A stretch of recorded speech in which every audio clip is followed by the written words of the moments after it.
Lay us down to sleep in peace, Adonai, our God, and raise us up, our sovereign, to life. Spread over us the shelter of your peace. Guide us with your good counsel, and save us for the sake of your name. Shield us from foe, plague, sword, and famine. Shield us from anguish. Remove wrongdoing, and shelter us in the shadow of your wings.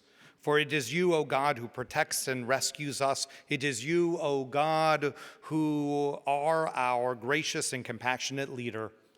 Safeguard our coming and our going, to life and to peace from now to eternity. Blessed are you, Adonai, who spreads a shelter of peace over all of us. Amen. This prayer, asking for safety and protection, has been part of Jewish liturgy for centuries. It is recited in the evening prayers, and it has long been felt at night. We as individuals and as a community are more vulnerable at dark. In darkness, enemies lurk. It is where those who cause harm prowl. It is where those who do not see the humanity of others choose to remain in the dark. So in Judaism, we ask each night for God's Sukkot Shlomecha, God's protecting shelter from life's adversaries. Legend has it, as told by the 16th century commentator Joseph Caro, the Beit Yosef, that when God brought plagues to Egypt, he caused a great fear upon the people amidst the darkness. They prayed to the Holy One that the angel of death would not come to the houses to inflict death upon them. Caro says, Hashkivenu is a reminder of the fear the Israelites faced during the time of redemption from Egypt. Responding to fear with prayer. I understand that.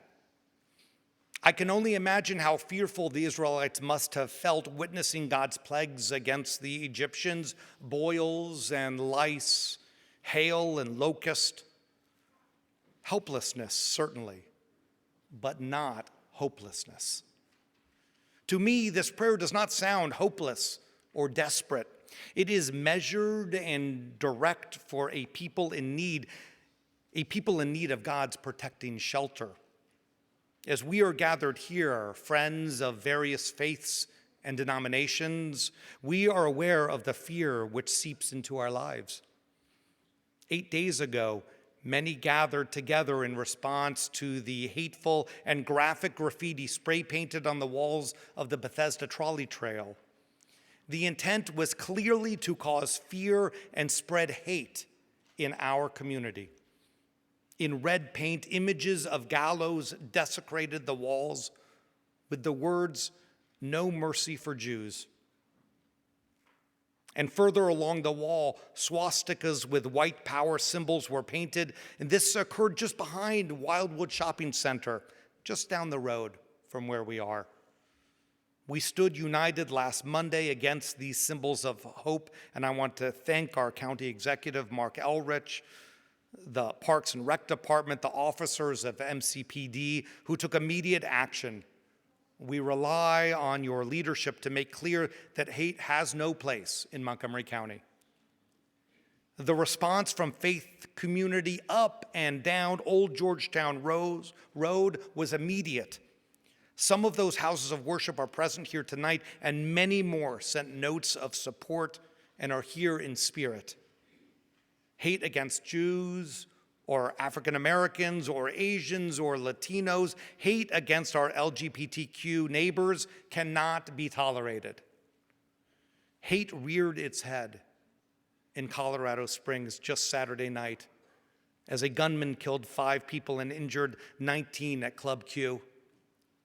Hate has blinded people from seeing the humanity of others, the sense of B'Tselem Elohim, that we are created in God's image, and one gunman took it upon himself to destroy God's creation at Club Q.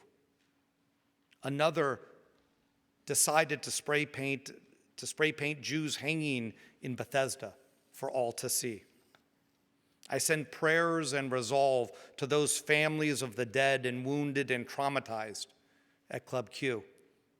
And while these incidents are not tied together, neither are they separate from each other.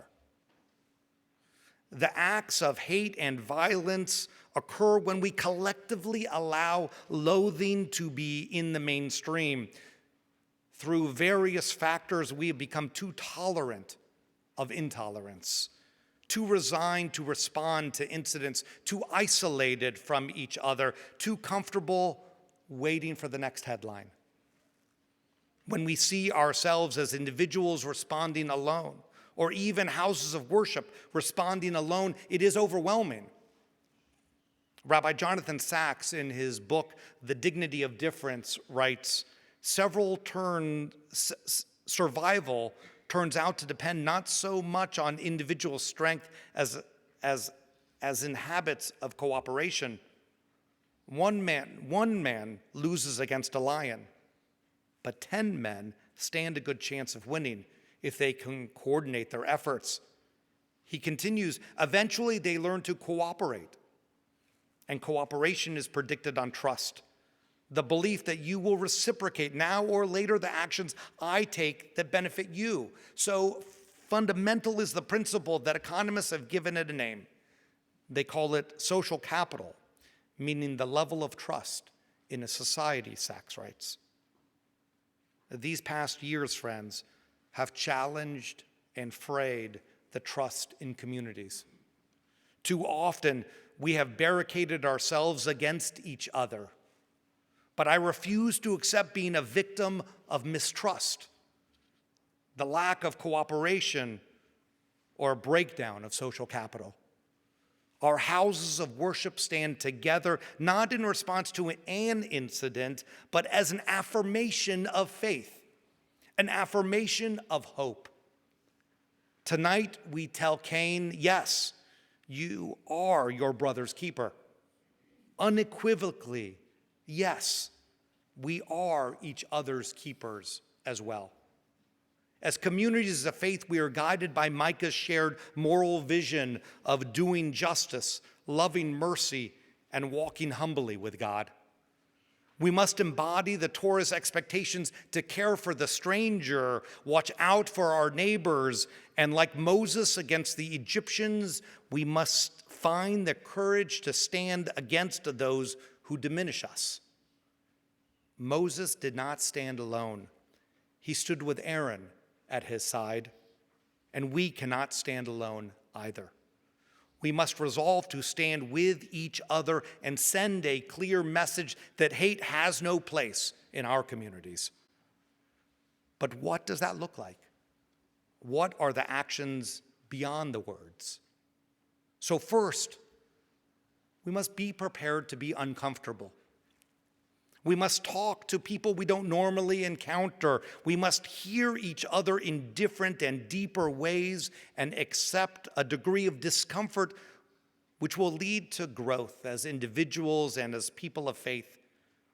We will find commonalities and find differences, and we must honor both. The second, we must realize we are not helpless. Often a charge like this feels too grand, too inaccessible, and beyond our scope of influence, but we are not helpless. Within each of our circles, we must claim our individual ability to lift people up, to care for their well-being, to model that each of us are created in God's image. We must be intolerant of dehumanizing each other, even in our disagreements. We are not helpless, even when the task is so great.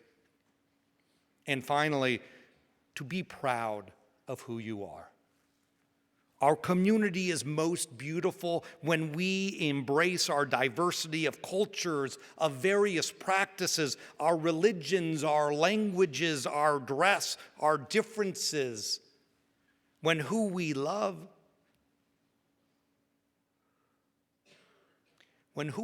is a point of pride and not a target for hate.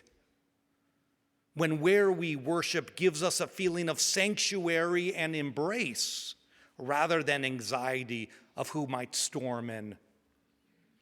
As houses of worship and with political leaders present, we must be part of the tangible and measurable efforts to nurture communities where people are seen and valued and raised up. We cannot cower. We should not hide. Be proud of who you are. I commit our small corner of Old Georgetown Road to partner with others that leave no space for hate.